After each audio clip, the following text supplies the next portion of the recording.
slideshow mode. Let's try this. Yeah, the slideshow. Where is the slideshow up there? Down at the bottom. There we go. There we go. Yeah, there you go. Okay. I can hear it say, not again. Okay. All right.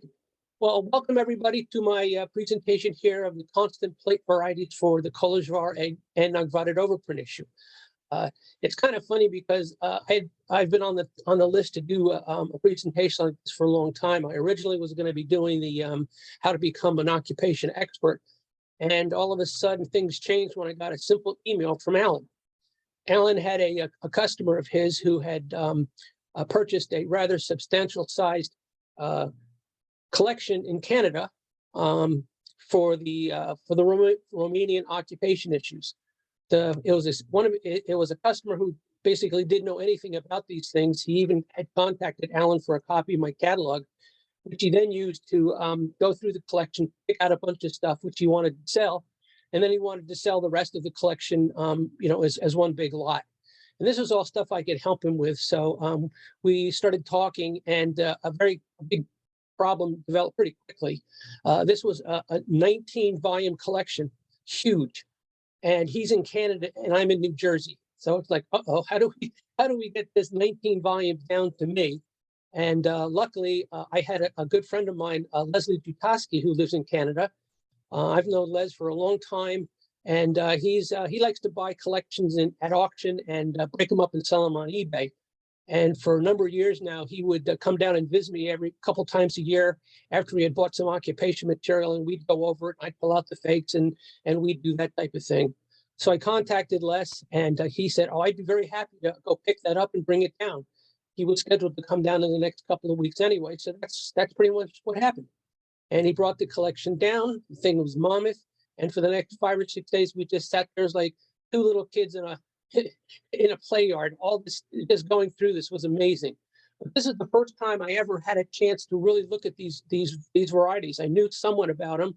As a matter of fact, if it wasn't for Mark Linden and his book, the what is the name of that thing? Oh yeah, the Rigalto Romanian issues of Kluch and Arita.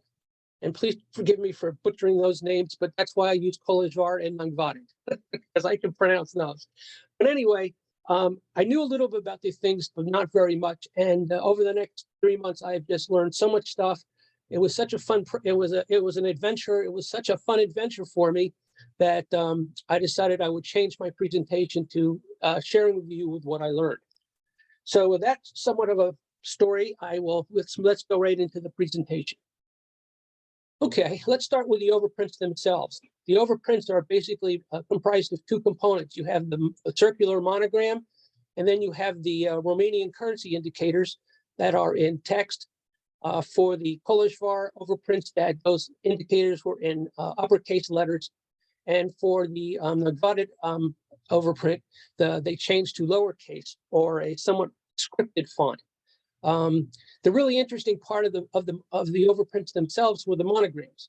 The monograms basically were sent to Kolozsvar from the Romanian government in Bucharest. They sent enough monograms to overprint the Kolozsvar issue. As the Romanian forces moved westward, and they also occupied Nagyvarad, and the stamps there were destined to be overprinted. The same monograms were used to overprint the Nagyvarad overprint. And that's really the key to the whole story here. If they had not done that, these constant plate varieties would not exist. But the fact that they did really is the reason why we have these constant plate varieties to kind of look for, search for, and play with.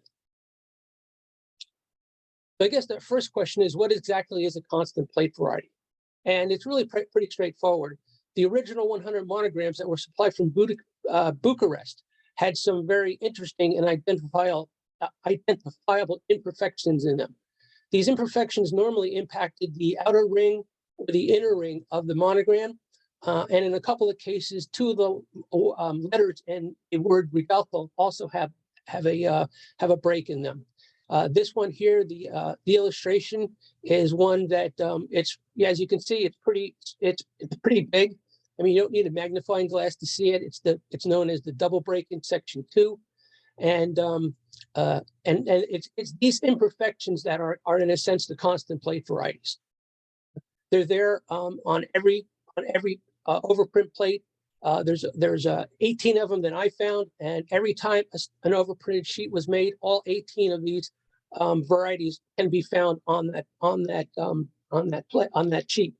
During the overprinting, the sheets had to be broken up a number of times, and luckily with the Kolozsvar, they did not move the monograms around at all.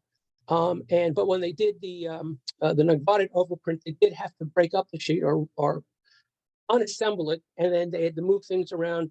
And so for the Nagyvarad overprints, there's a little bit of hunting checking that needs to go on before you can find these things.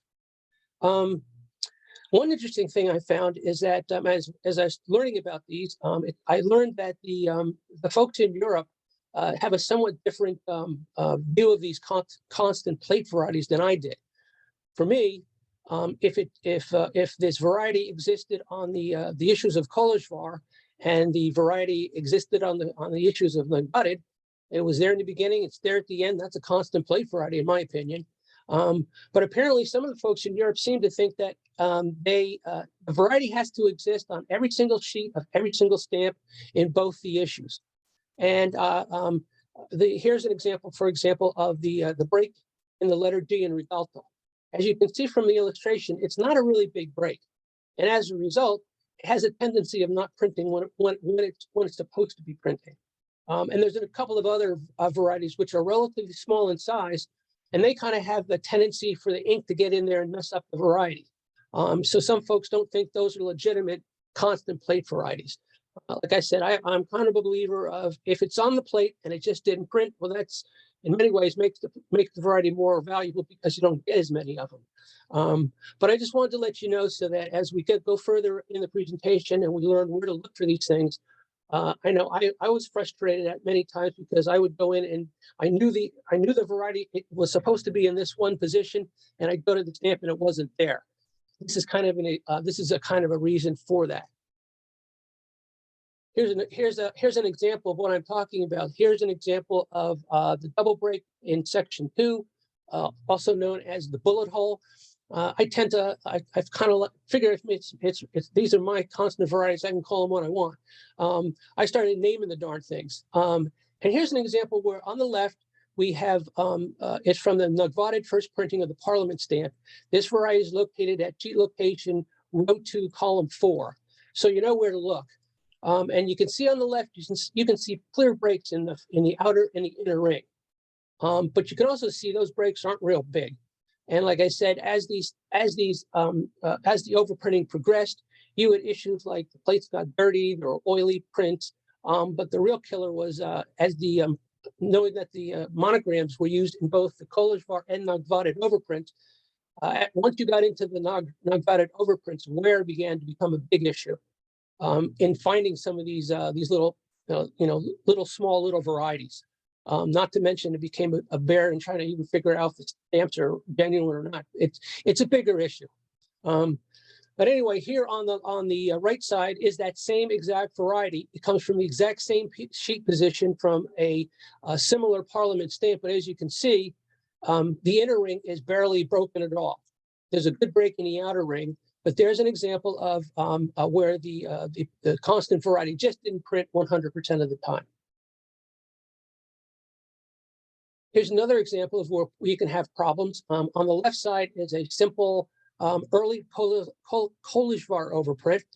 Everything's nice and clean and clear. You can easily see that break in section 5. If all the stamps looks like that, this project of trying to find these things would not have been as difficult. On the scan on the right, this is an early Kolozsvar overprint, but as you can see, you can barely see the monogram. Essentially, the plate wasn't inked all that well, and when it got printed very poorly. So you try to find any little varieties on that stamp on the right. Good luck to that effort. Another example is when the Nagyvarad began printing.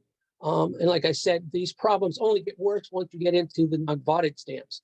Here, the stamp on the left, it's an early first printing.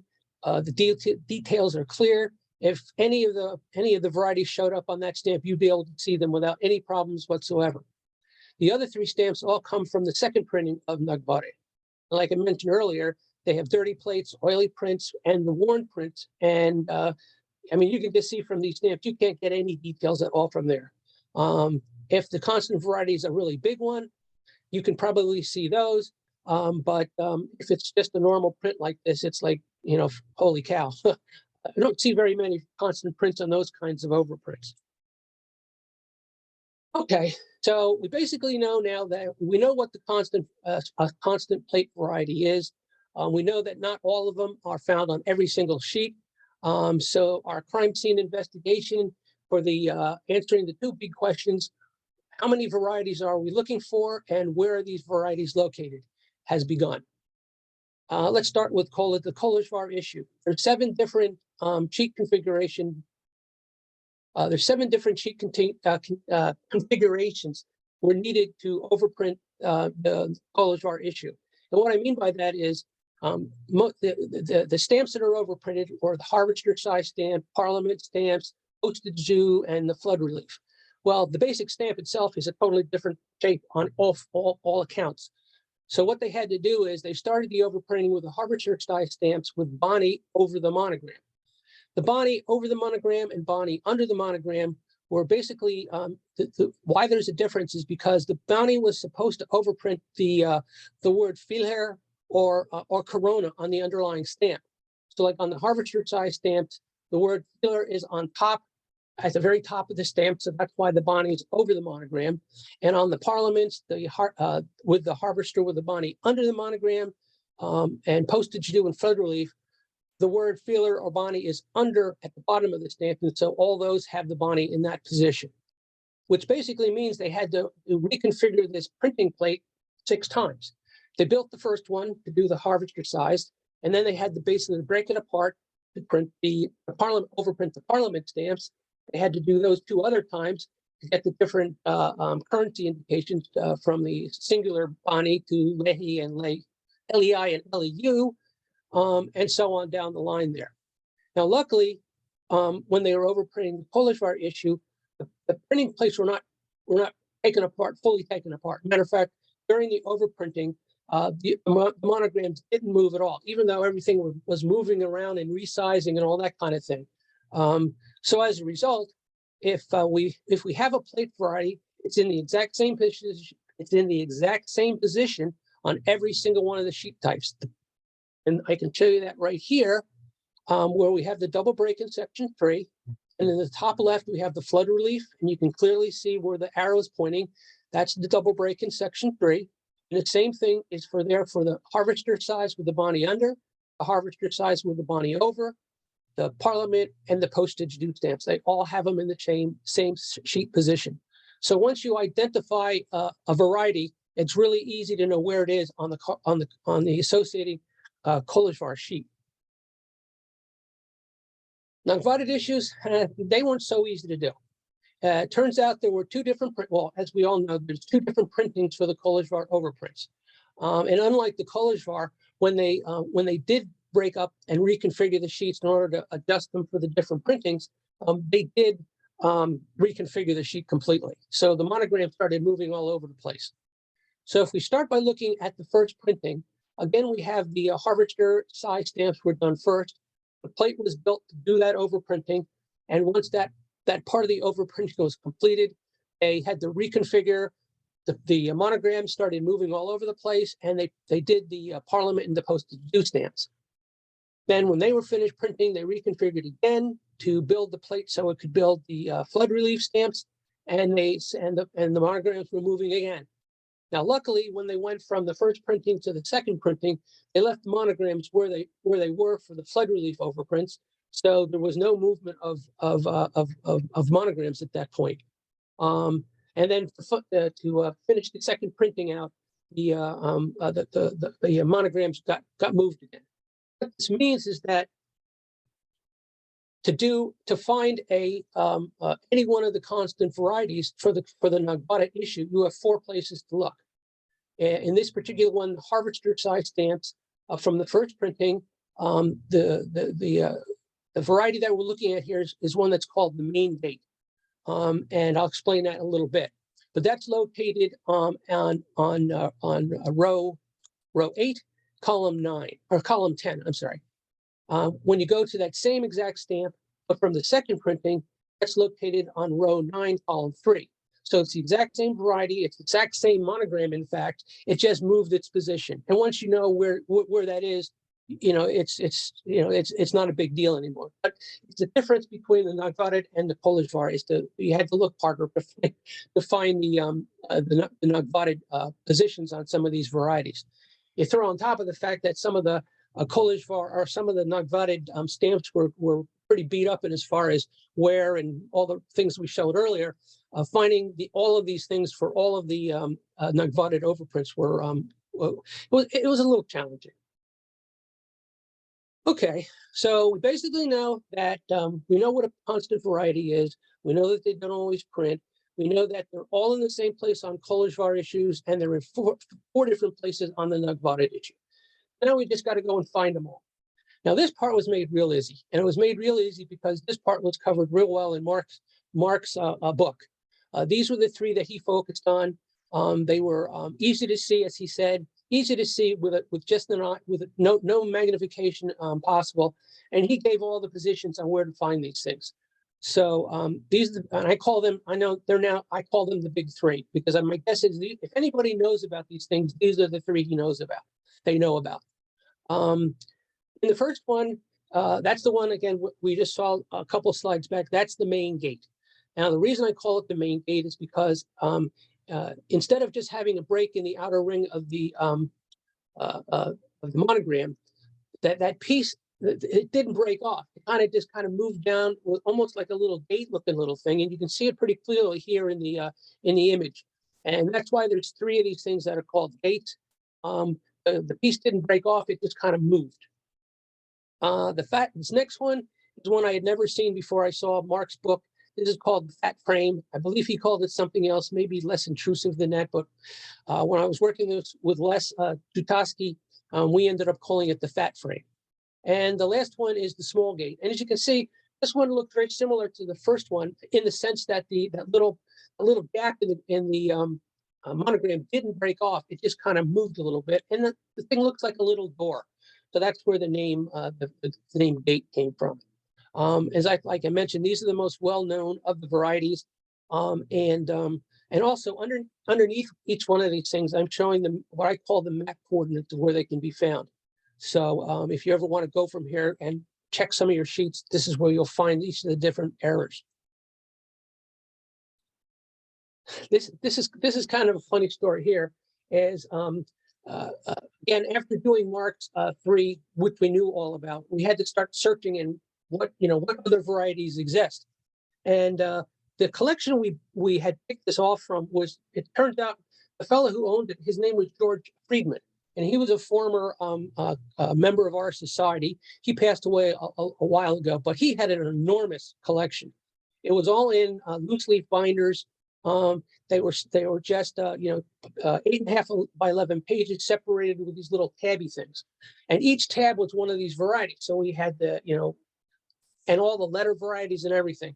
So I started going through all these things, and one by one, I would find another variety. I'd find out where the map coordinates were and all that kind of stuff.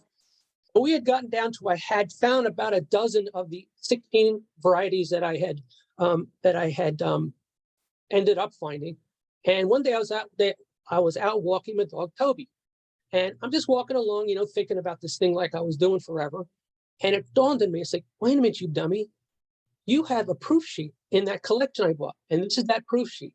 This is basically, the very first sheet that was ever printed, with all the stuff on there, nice and clear to see, no problems, all on one sheet. I said, why didn't I just go through this one by one and just note all the the imperfections? It would have been a heck of a lot easier than trying to figure it out one by one. But I didn't think of it at the time. And once I did, it made finding those last 6 things a whole lot easier to do. And this type of analysis, you shouldn't do just a regular sheet too. This proof sheet just made it easier to do. Chris? Yes. This was George Friedman. Yes.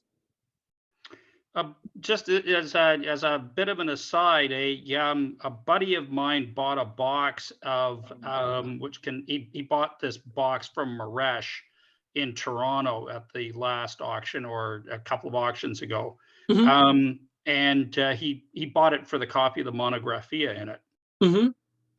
But in this box, there were 3 notebooks, probably about that thick. That sounds And familiar. from George Friedman. Mm-hmm. And I haven't looked through them yet, but he's other than just a quick flip, but there's all kinds of stuff like his notes on a lot of this stuff. Oh, for sure. Each one of these little sections I had gone through, they were all noted. I mean, unbelievable. All the sheet that came with this lot all has an associated piece of paper that says which of the varieties on each on the sheets and everything. The amount of information that was just on the pages alone, it pained me to take this apart and not keep that stuff because but I made sure that any of the notes worth noting, I built my own little notebook from that. But that's probably his. Well, it is his collection. As a matter of fact, when I first asked Les to help me on this project, he had just bought something similar to that at that same auction, and it turns out it was another volume from this big lot of material. Wow! And like I said, cool. It was so funny because the fellow who bought it he's an estate dealer, but he bought it for the Canadian part of it. I think this got thrown in as like a little bonus to him, because in the end, we ended up buying everything, including the ones he was going to. He wanted to sell on his own because he just realized he was out of his element, and I guess we gave him a fair enough price where he said, "Oh, what the heck, you guys do the whole thing." Wow. So I was like, oh my goodness. But yeah, that's he did have one heck of a collection. Okay, what I'm going to do now is just go through all the different of the varieties that I came across, letting you know which ones they are, pointing them out. Like, for example, this group here, these kind of, I would put in the same category as the ones that Mark had pulled out and used in his book, where he said they were easy to see, you didn't need a magnifying glass, and they all kind of fit that criteria. And my thinking would be is if these ever get collectible and people actually start collecting them, these would probably be the ones they would most likely want to keep. Again, just because they're so identifiable, and there's no problem when you see them. There's no question about which of the varieties it is. So here's the first one on the far left. That's the double break in section 2. That's the one I illustrated a couple slides before. Here's the double break in section 3. This is kind of funny because we were lucky enough to start talking with Laszlo Szegedi from Romania. Luckily, Les speaks fluent Hungarian, so he and Szegedi have been communicating all for the last little while about these things. And during one of those conversations, Szegedi had mentioned that the Germans like to collect one of the varieties which they were calling the bullet, or the bullet. And I was a little upset because the bullets are kind of one of my favorite ones. And I'm thinking, oh, geez, now anytime they come up for auction, I got to fight with the Germans over it. And I didn't like the prospects of that. But what I found out later on was that the varieties I call the bullets are not what the Europeans call the bullet. This is what they call the bullet. And you can see it's a double break, so you can see why they would call it a bullet. But I'm thinking of a bullet as a through and through. This thing looks like it got hit by a shotgun. So sometimes we just jokingly call it the shotgun, but it's officially the double break in section 3. The next two are just shown there mostly because they're big, they're easy to identify. Although the one on the end, it's the double break in section 6 and the double break in section 5. That was described to me and called the Fomity variety. And I just couldn't for the life of me figure out why they called it the Fomity until Les explained to me. He said, look at the R. And I happened to be looking at a Nagyvarad overprint. And when you looked at the R, it had deteriorated to the point where it looked like an F. So I was like, duh, that's why they called it the Fomity. The problem was, as I'm going through and checking these things out, I moved to the Kolozsvar, where the overprint is a lot less worn, and I can't find a bloody thing with a broken R. They all had they all had full R's, but that double break in section 5 was there, and that's when it dawned on me. I hadn't even looked. Is that there was a break in section 6 at the same time. So once I found the break in section 6, it came a lot easier to know that this was for sure a foamy error if it was a Kolozsvar stamp. And on a couple of these other ones, I've had to do the same thing where, for one reason or another, having two different imperfections on the stamp made it a lot easier to identify. Okay, let's go to the next group here. This is the next group here. These are the ones that are kind of the ones that are most likely not to print when you expect them to be there, or they're not there when you expect them to be there. And these are the double break section 2, one of my favorite bullet holes, but it looks just like a bullet hole to me. The same thing, but in section 5. But like I said, unfortunately, they don't print as often as they should. The next two, we have a break in section 5.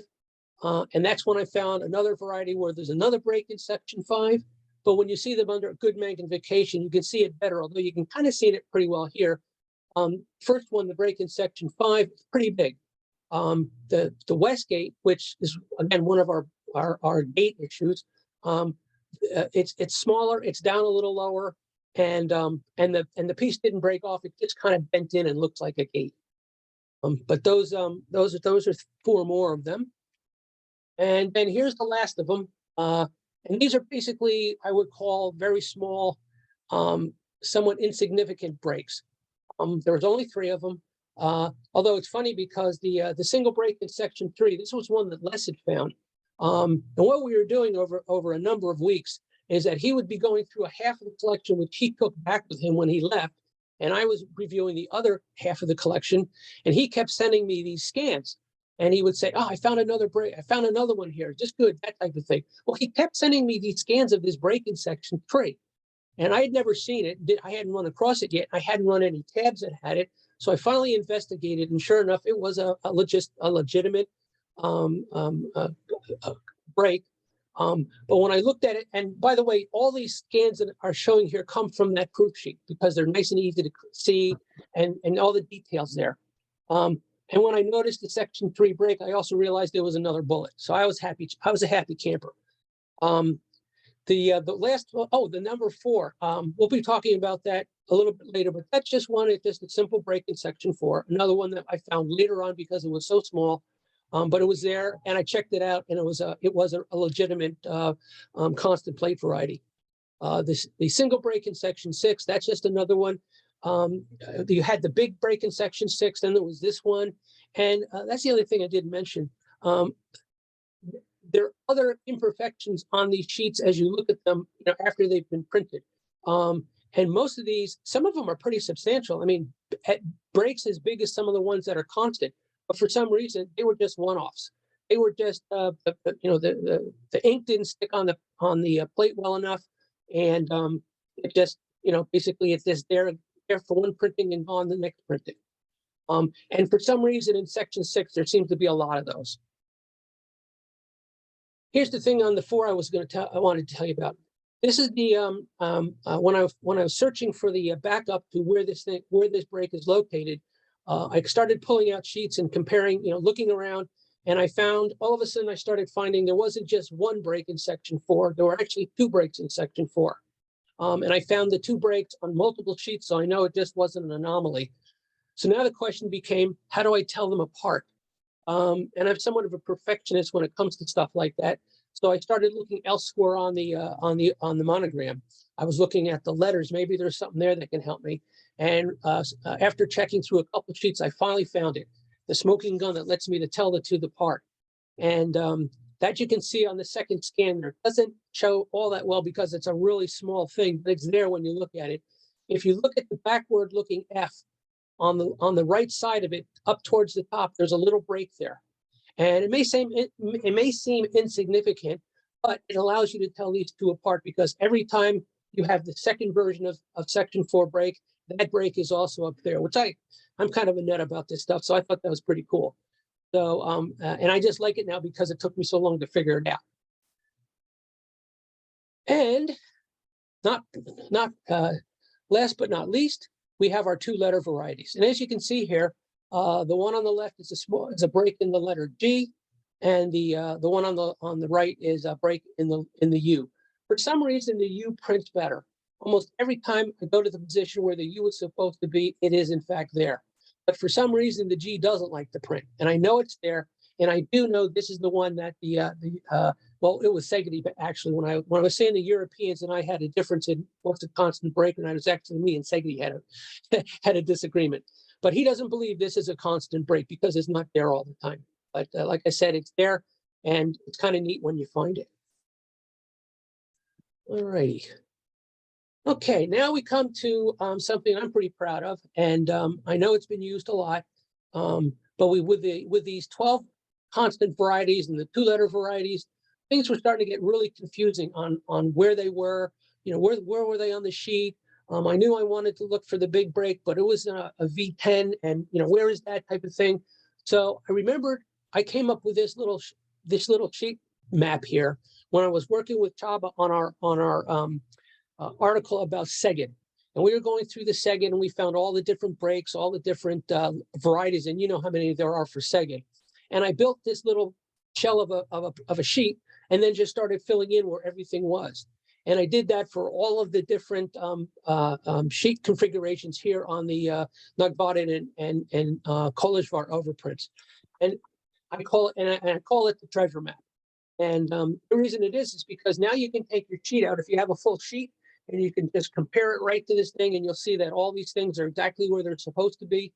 And the other thing it helps you do is, I don't know about you guys, but I guess back in the days when I was running my mail order business, and I was buying occupation stuff more in a bigger scale than doing it for a collector's perspective, I ended up with a whole bunch of partial sheets. And these were ones where back in the day when those barbarians would take a full sheet and break it up just to take out one stamp, I had the remnants, and they were all sitting in a file. And I mean, you could see they were the ones where they took out the missing B into the 2-filler Kolozsvar. They took out the separated I for any of the Kolozsvar issues. They took out the straight N and just left everything else there. And I saved them somewhere in my brain. I was saying, someday you're going to find something to do with these things. And sure enough, with the help of this little map here, I was able to go back, identify all these little constant varieties, and I could pull them out and use them or sell them wherever I wanted. But I figured the laugh was on me because those guys only got 2 varieties and I got 16. So it came in real handy for that type of work. And other things, and this was a side benefit that I hadn't even thought of, but for those of you who are familiar with the Nagyvarad overprints and knowing that there was a first printing and a second printing, these maps are invaluable for identifying without question 100% certainty on whether a parliament and a postage due stamp came from either the first or second printing. You didn't have to worry about with the Bonnie stamps, because the difference between first printing and second printing, that currency indicator had a different font. It's very clearly different, and it's very easy to tell the difference for any of those for the first or second printing. But for the parliament and postage due, there is no difference. You cannot tell from the font. So you can, but up till now, all you had to do was sit there and look at the stamp and say, oh, this thing's a little heavy printed. It looks a little worn. It doesn't look nice and fresh and clean. That must be a type 2, but you never knew for sure. But with the help of these maps, you can tell if you have a half a sheet, you can identify that half a sheet now 100% sure whether it was first printing or second printing. I mean, just take a peek at the, for the main gate, for example, on the first printing on the left side, you'll see it's located at on row 3, column 8. Now, when you go to the second printing and you look for the main gate, it's down 1 row and over one column. So obviously, if you find that, you'll know exactly which printing it was. And it's just amazing. And I've already used it in a couple of pretty key examples, which I'd like to show you right here. Now, this one here is a block of 6. To me, it's been in my collection for I can't tell you how long.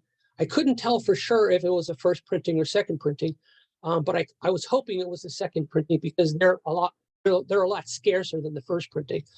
So I started analyzing the block. I started in the first row, first stamp, looked at it, nothing there, just a regular old overprint, no varieties. I go to the second stamp. What do I find? I find a Westgate in section 5. Oh, well, that's kind of nice. And let's see what's on the next one. And I thought that was the small gate. So I'm thinking, okay, let's take a look at the treasure map. And sure enough, I pull out the second printing Parliament sheet layout. And what do I find? I find the Westgate sitting there at on row 4, column 6, and sitting right next to it is the small gate. Aha. I go down one row and I find the break in section 5, one stamp over. And there I find my old friend Foamy right there where he's supposed to be. So I could tell from this block with 100% confidence that this was a second printing for the Parliament stamp. Now, why is that a big deal? Well, because the five Corona Parliament stamp was only printed in 2,800 copies. That means that only 28 of these individual varieties exist. And I don't know about you, but any stamp that exists in only 28 copies is something I consider a real treasure. So, and those were my treasure maps. And that's pretty much it for the varieties that impacted the monograms. However, there are varieties that affect the currency text. Now, that's only restricted to, in other words, any variety that's in Kolozsvar stays in Kolozsvar because all of those were done in capital letters. And any variety that you found for the Nagyvarad, that stays in Nagyvarad because that had lowercase and a script that was totally different. This one here, these are I guess you'd have to call these the kings of the letter varieties because these are the ones everybody knows about. They're the ones that are written most when people talk and write about these issues. Heck, I even knew about these things back in 2006 when I issued my catalog because they're the only two that I actually listed and put a price on. But here they are. And the interesting thing is that both of these have an example of a double variety on the same stamp. In this one, separated on the separated I on the left scan, you'll see that there's also the broken top to the B of Bonnie. So you have two of them like that. On the second scan where it's the straight end. Actually, in the beginning, when I first started playing with the straight ends, I wasn't quite sure sometimes whether I was looking at the straight end or one of the regular ends that just was kind of straight. But once you see it blown up like this, you have no question that that's the straight end.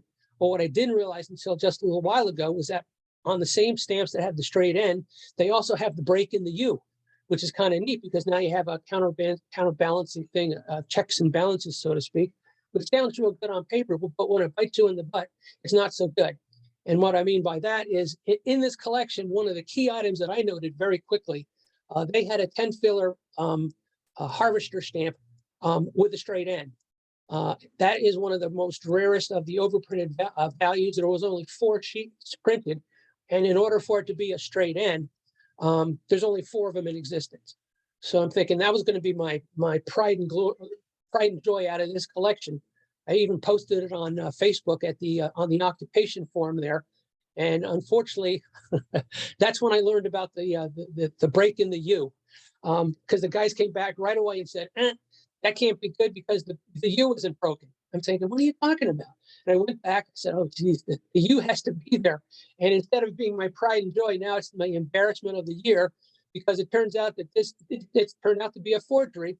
But the forgery was so good, even the main guy on that forum had never seen it and was totally stunned by the whole thing.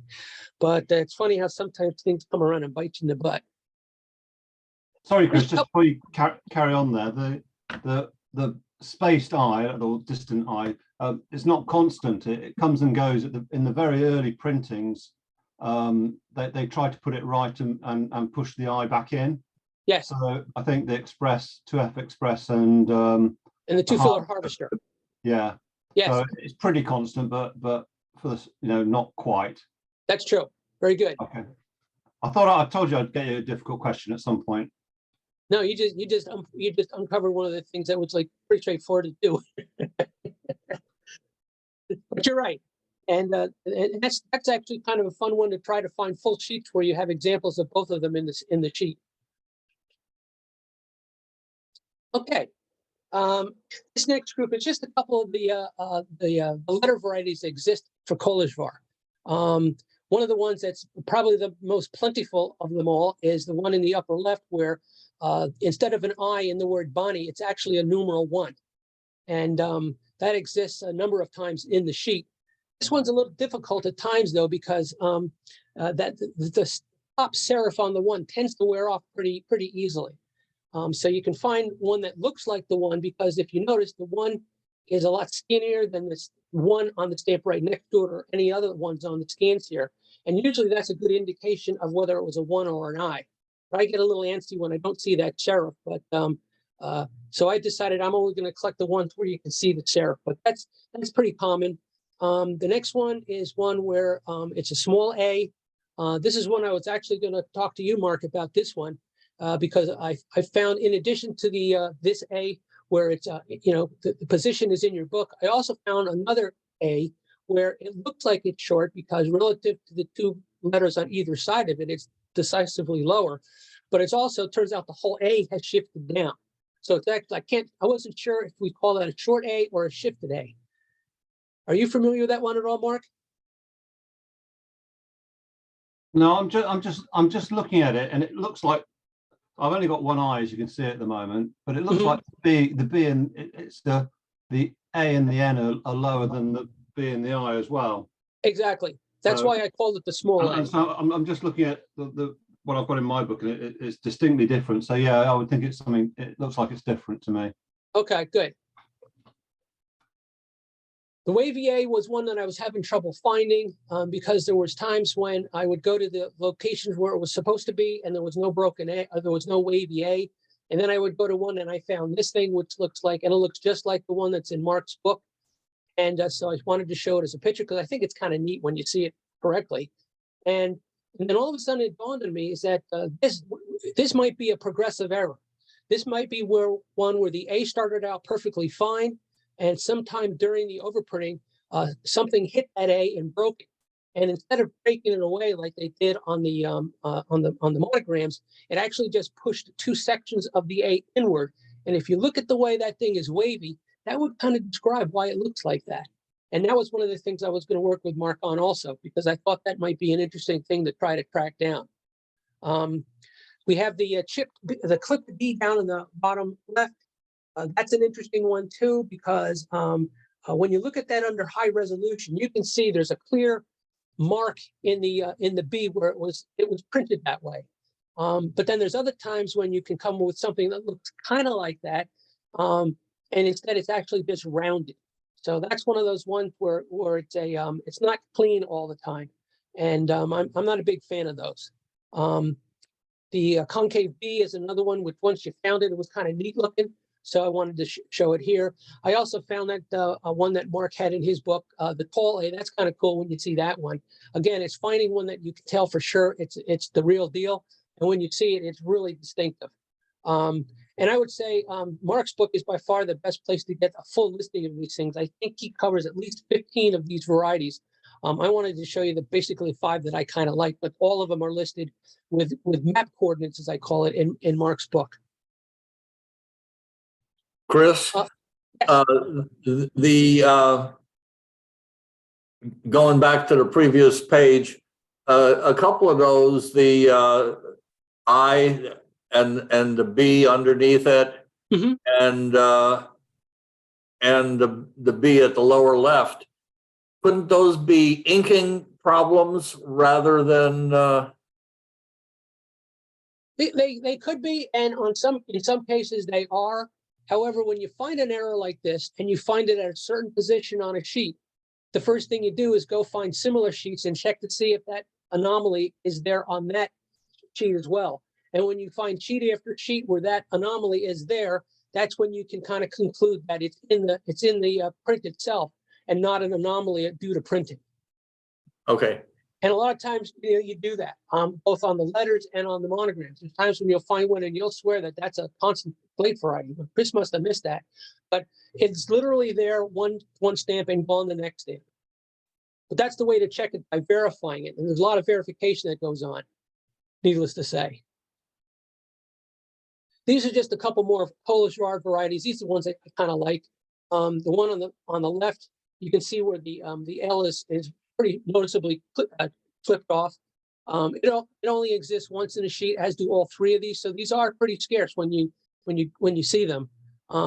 The one in the middle, I just kind of like it by the name. I call this the hole-in-one. And it literally looks like there's just a hole in the upper right portion of the the number there. Now it almost looks like one of the guys who put a hole in one of my monograms also took pot shots at this one too. But it's a distinctive. I like them when they're really easy to see and they're kind of neat when you see them. The one on the lower right here, that's one that I've seen offered in auction. So a lot of people seem to know about this one. But as you can see, it's very unique. It's very identifiable. You can see it without any kind of issues. You don't need a magnifying glass. But it's just another one of the varieties that show up on the flood relief issue. Not to forget our friends over in Nagyvarad. These are varieties that show up on the Nagyvarad. There's not nearly as many of the letter varieties here as there were for Kolozsvar. The ones here are pretty neat. I just like the fact that there's a little tiny dot on top of the one, and that's there, and that stayed there the whole time. It's just amazing. I like that one. The broken top of one in right in front of the currency indicator. I mean, it's really noticeable. When you find that one, you can tell it's not a worn away number one or anything like that. That thing just got tomahawked at the top. And the one in the middle, that's the only variety involving the Bonnie that I've run into. It's known as the Bonnie because people think it makes that B look like a D. It kind of does. But how that happened, why that happened, I'm not exactly sure, but it's pretty noticeable. It shows up in two places on the sheets, depending upon whether the Bonnie is over the monogram or under the monogram. But those are the three plate varieties that I ran into on the Nagyvarad overprints. And last but not least, we have our friend Bonnie here. Three different varieties. One where the B has separated from the rest of the A and I. So the B's kind of to the left too far. The other one is one where the Bonnie and the N and the II is split right in the middle. And then the last is the one that's just similar to the same one that's over in Kolozsvar, where the I has separated out a bit. So those are the three. They're only found on the Parliament's Bonnie values. And then the fourth one is one that I found where it's basically the whole front end of the A is cut off. And again, it's distinctive. It's easy to see, and that's why I showed it here. So that's the CSI of finding these things and all that kind of stuff is over. But then, because of the fact that I put my catalog out a couple of years ago, I tend to get asked, well, what are these things worth? And to be perfectly honest on that question, I'm going to say I really don't know. Anyone who knows anything about economics, what determines prices, supply and demand.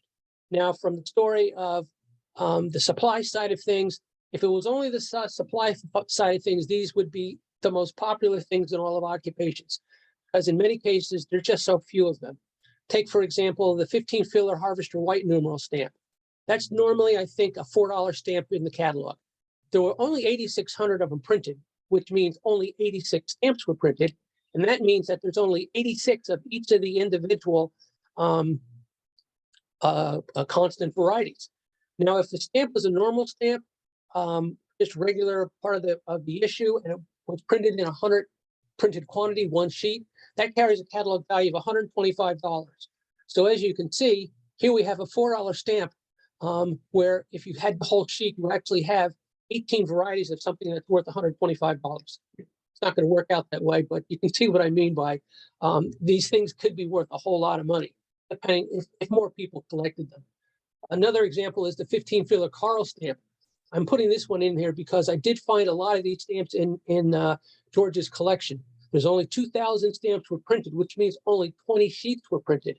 Now, if you find one of these with one of the varieties, you have a stamp that only exists in 20 copies.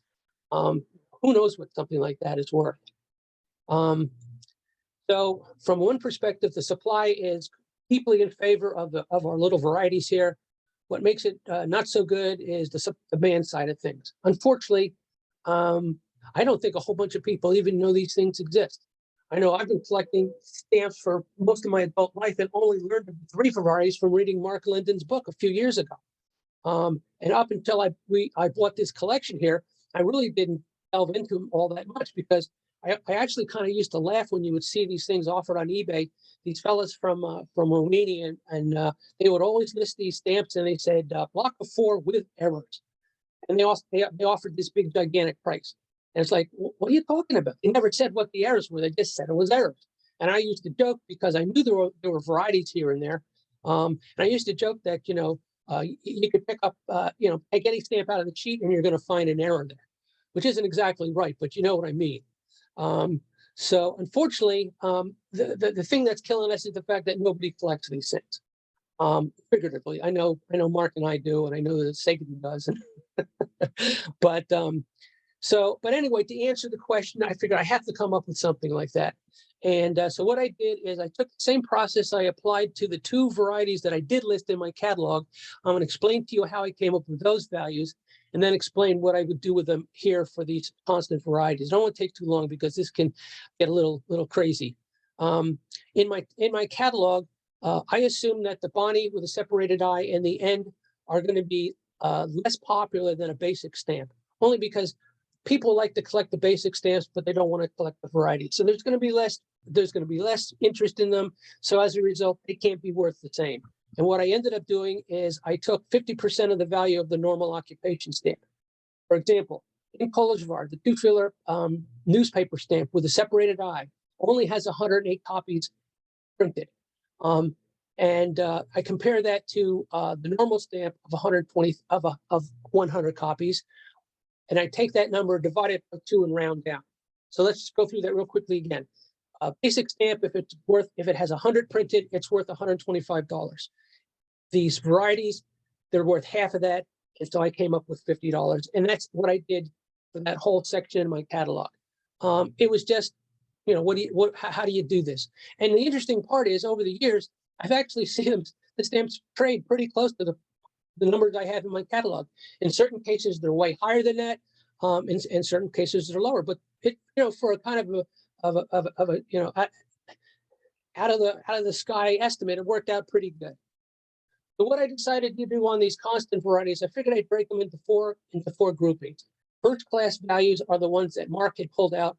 They're the ones that are probably the most well known, and I think they should sell at the same relative value as the separated eye and the end that I have listed in my catalog. I then came up with a second value class, and I said, these are all the 6 of the kind of the biggest of the overprints. These are the ones, these are the 6 biggest varieties. These are the ones that you can see without a glass. If anybody starts collecting these things, these would be the ones they'd most likely want to keep. And so I put them in a second category. And pricing wise, I cut the first class stamps in half to come up with the second class value. And I did that again for the third class value, where these are the ones that tend not to print all the time. I figured maybe they wouldn't be as popular. And then the fourth class are the ones that are just really small.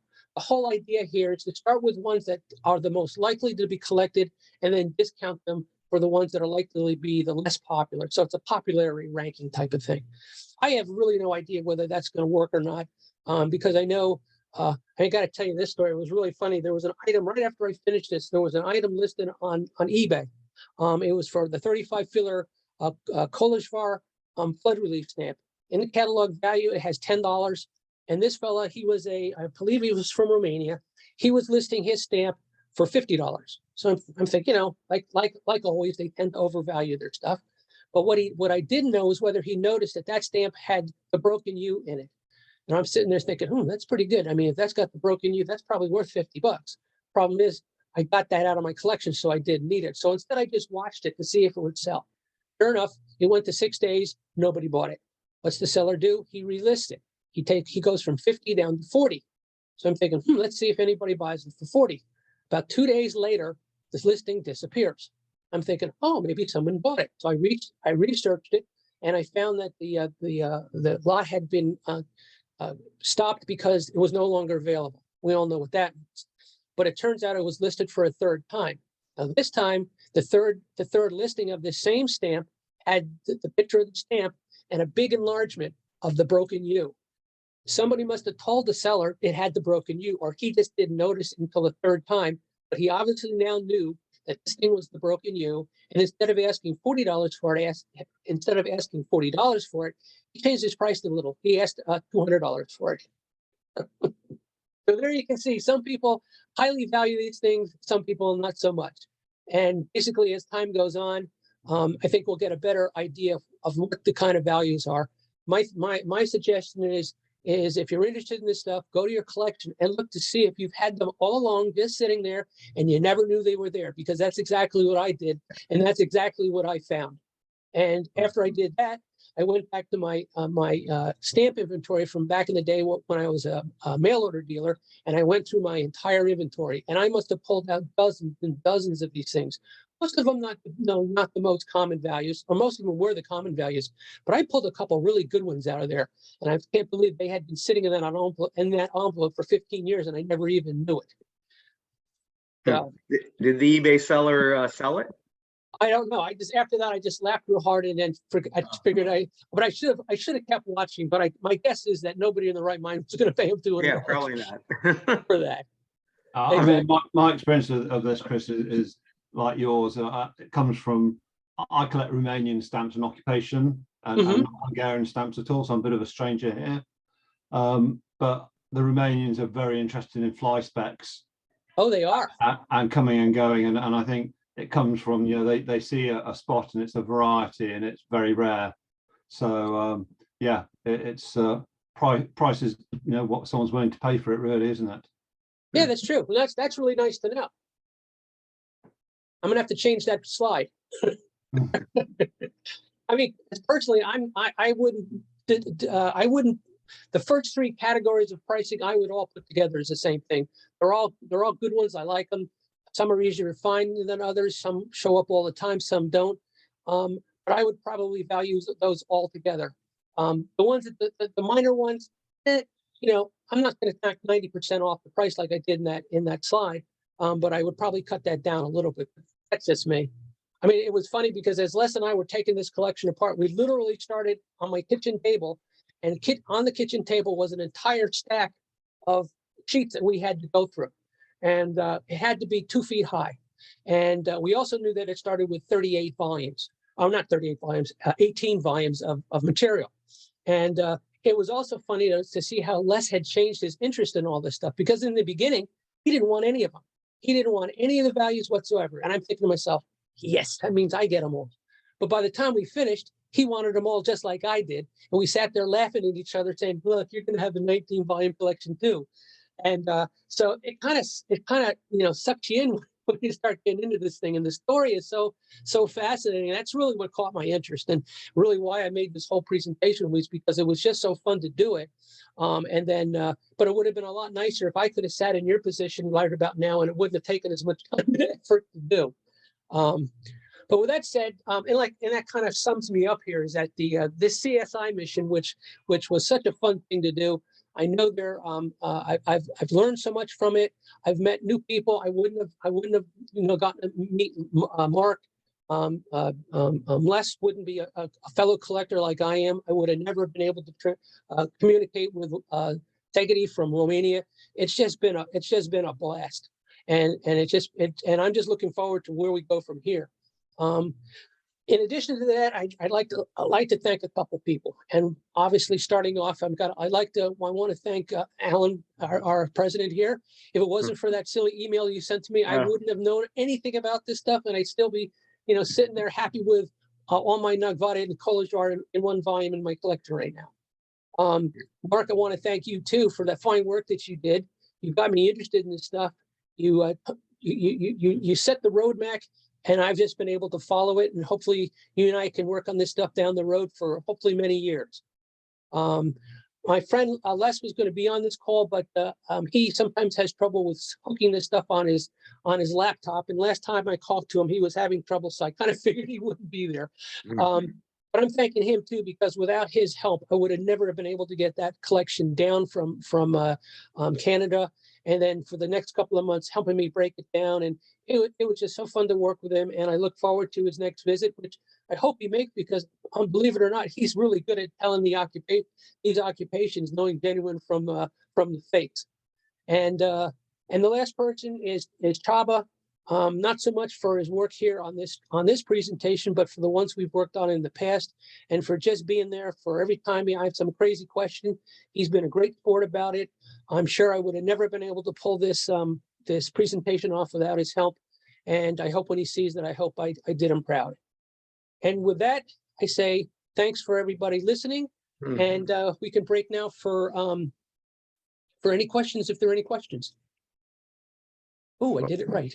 Oh, you did. Yes. They did. Chris, that was fascinating. I mean, I had no idea what some of this was. So it's thank you. Thank you very much. Well, good. Like I said, it was a fun project, and this is ongoing. But now the problem that I'm thinking is, I mean, I was lucky because I was able to build my collection out because I had this enormous collection to deal with. And now I'm thinking about, where am I going to buy any more stuff in the future? I mean, so, but I do admit it's fun going on eBay and cherry picking off these things where people list the basic stamp and they have no clue that they've got a stamp where there's only 24 in existence and they're selling it for, $7. $10 or something. Yeah. It's kind of fun that, and Yeah, okay. Chris, that was awesome. That Yes, was that was just great. awesome. Well, I'm gonna print that presentation. I'm gonna have it on my desk, and I'm gonna start sorting through all of the Kolozsvar and Nagyvarad stuff that I've got. there you go. I tell you what, you're going to be really surprised what you find there. Oh, I think Yeah. you're probably right, my friend. And there's what since there's not a lot of questions, there's one other thing I'd like to do. Oh, here we go.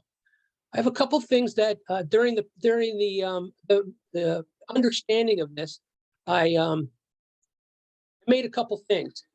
Here are the treasure maps, and these are all basically what are these, Word documents, or I forget. It's either Looks a like Word it's a document. Word. Looks I think Word, it is.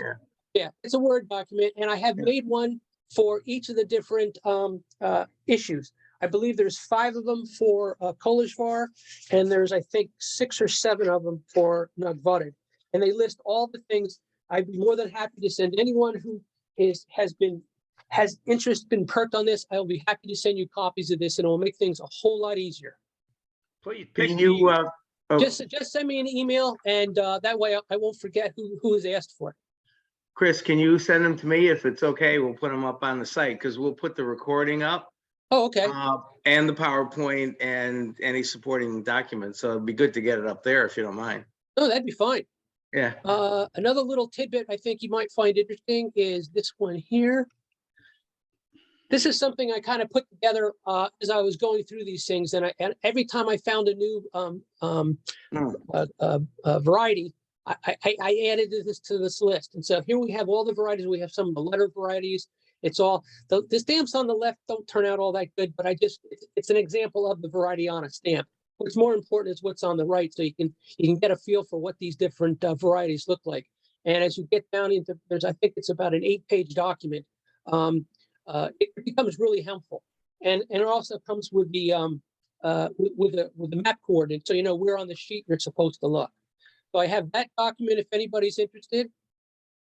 And one last one, which I think is probably the one I like the most, is this one here. This is another document. This is one that I made. I think it's a 8-page document. It basically covers all of the 16 monogram varieties that I found and the two letter varieties. These are the ones that I used in the presentation, but they're a lot bigger, and pretty much you can really see what each of these different varieties look like. And remember, when I first started doing this, I was totally unfamiliar with any of these wings. I knew the main gate, I knew the fat frame, I knew the small gate, but all the rest of them, and all of a sudden, my little brain, who can't remember what my neighbor's name is, was having really trouble with all this kind of stuff. So this one, I think, would probably be worth the most next to the maps. The maps are the best. But anyway, all these are available. Anyone who's interested, just send me an email and I'll make sure I get these guys off to you. And if in the future I end up editing them, I know there's another variety I just found the other day. So I might get that variety count up to maybe 20 by the time I'm finished. But I'll be happy to update that too.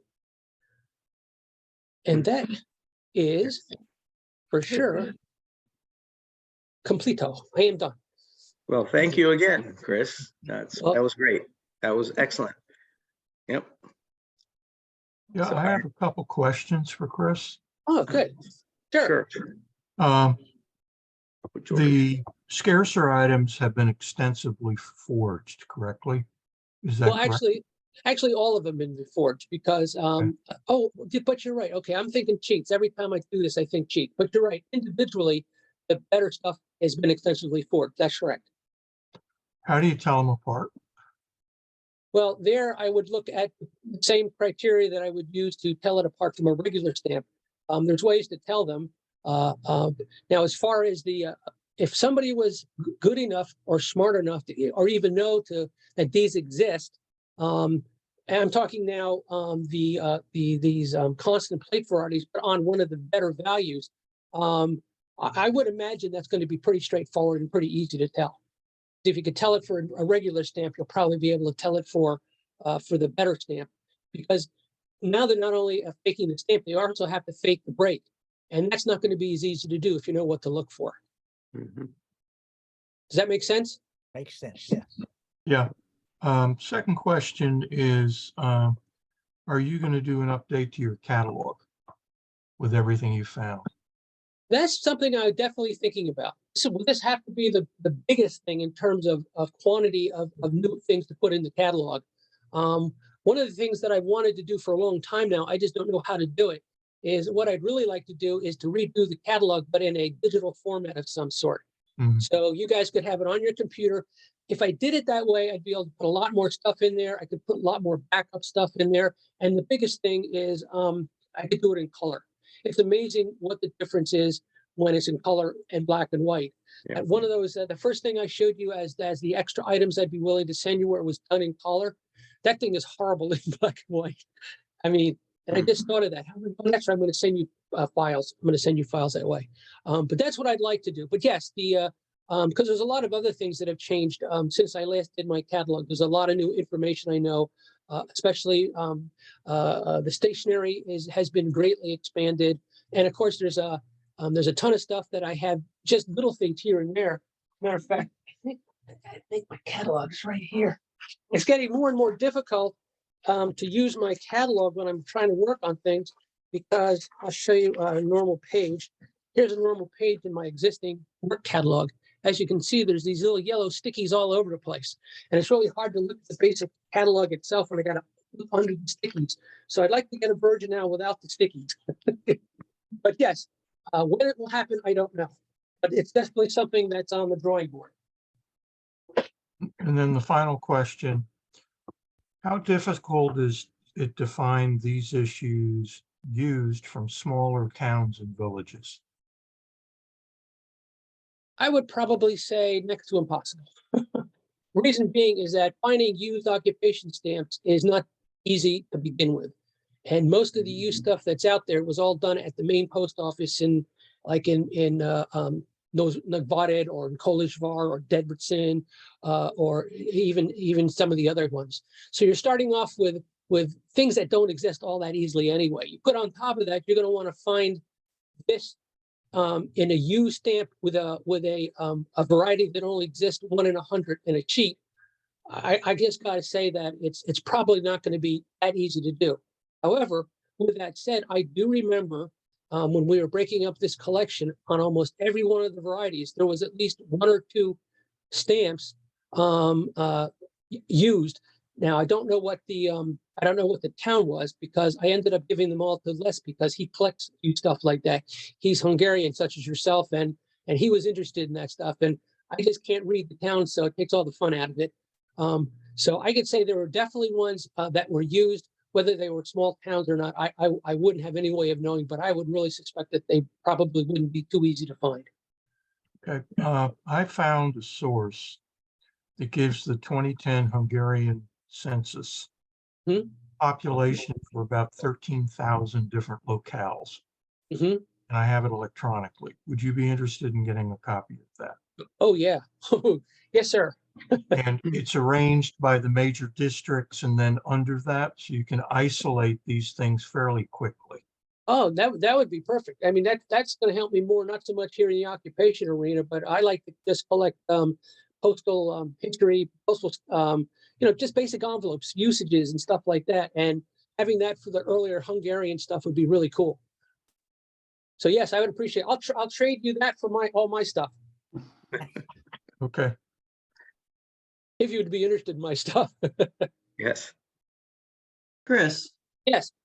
how do you get that level of magnification? What do you do? Now you're talking in the scans themselves. Yes, to see that clearly.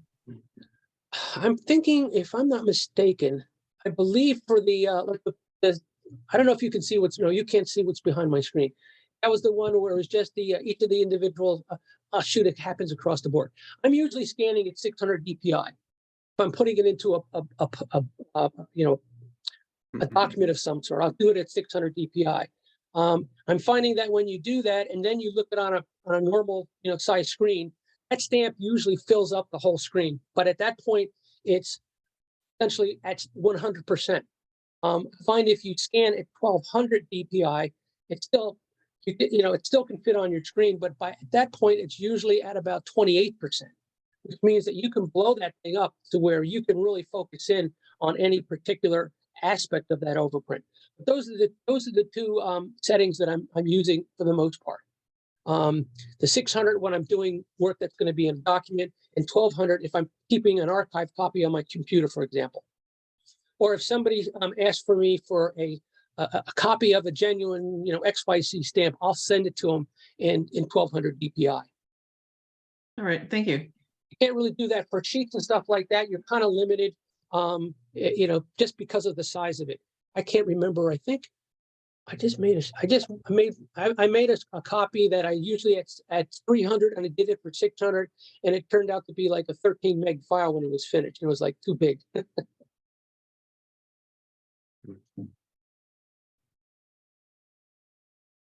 Oh, and Well, I was thinking of asking you a question. One of the things that is the result of this big collection that I bought. Like I said, I took out stuff I needed. Les took out stuff that he needed, and we're left with a whole bunch of extra stuff. And Les is actually going to be going to Hungary at the end of the month, and he was going to take a whole bunch of. I actually have it sitting over here to work on a lot of the extra these constant varieties. He was going to give them to Darabin to sell in Darabin. And I'm supposed to, back stamp them all. Otherwise, Darabin won't accept them. But I started thinking about it, and I'm thinking, you know what? Maybe it would be better to offer it to the SHP members first. I mean, some people maybe were interested from this, my presentation today. Maybe people who will see it on the internet might be interested. But maybe, offer them to our members first. And then, if they don't sell them, then I could send them to Darabin. Is that something you'd be able to help me with? Sure, that would be wonderful. Okay, maybe I could buy a little block of about 25 lots in the next auction and send you some stuff and see if there's any interest in it. Sure. Is that good? Okay, cool. Yeah, I'm sure you're going to find people from this presentation are going to be very interested in it. So that's great. Yeah. Well, I figured, because the thing that went through my mind is, okay, let's say I'm someone in the audience today and did know about this stuff and now saw the presentation and said, oh man, this is really cool. How am I going to start doing it? Well, I'm going to be able to put together, what I'm hoping of being able to do is each of the different varieties, the constant varieties, I'll be able to put a little collection together of maybe 10 different or 15 different, or maybe only 3 different, but that's a whole lot better than having 0. Yep. I would be thrilled to get that. Okay, cool. Good. Then I'm going to tell Les I don't have to sign these by tomorrow. I have one more question. Sure. Well, reading your presentation, I have been going through my own collection of these stamps in the afternoon here, and I used your presentation and Mark's book, which I also have. But one of the first questions is how to differentiate between the genuine and the fake overprints. Well, there is, in Mark's book, there's a really good picture of the genuine overprint, but with the Nagyvarad overprints, they get oily and thicker. And then is there in your mind or in Mark's mind a more or less foolproof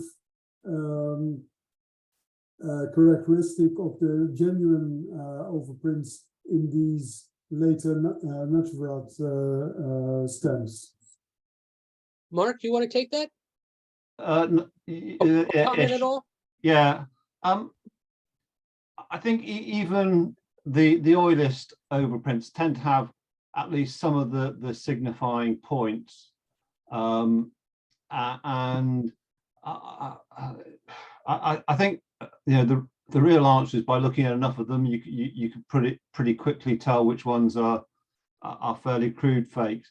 I did write an article, or in fact maybe 2 articles for the British Society on actual identification of fakes, and also some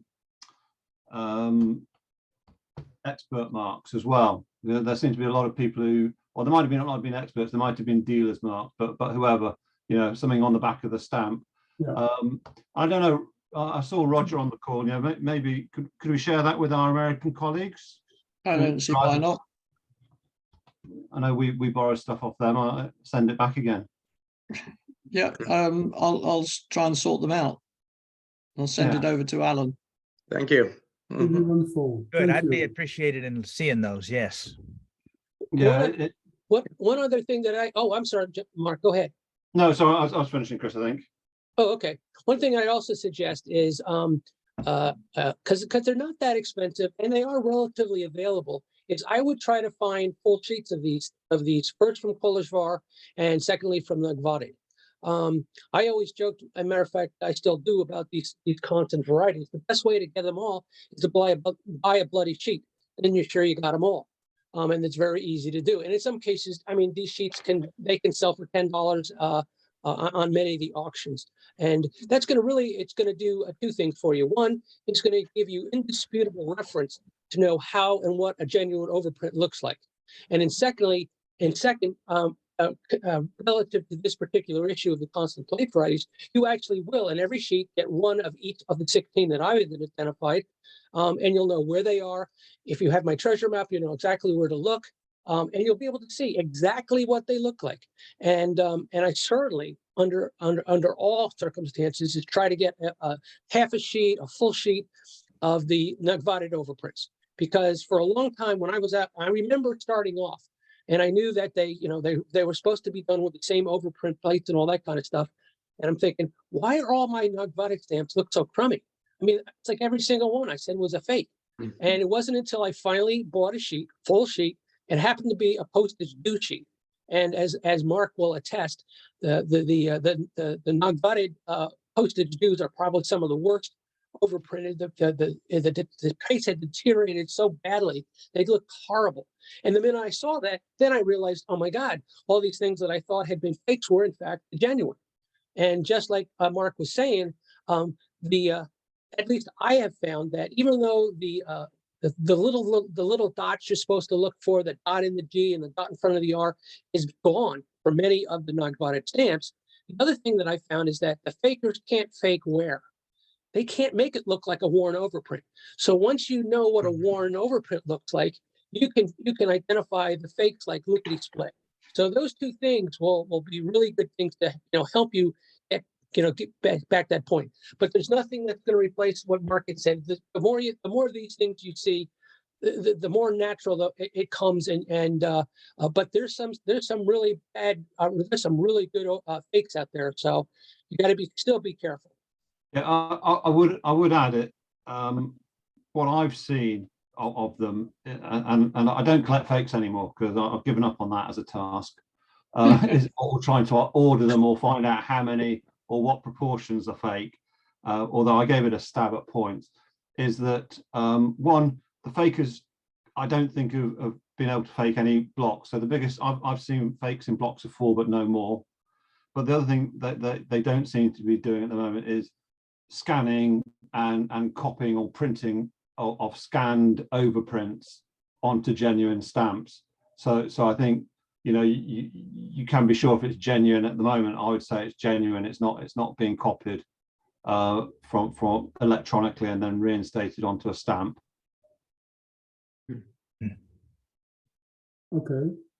Yeah. Thanks. So I hope that all made sense. Yeah, they did. Yeah.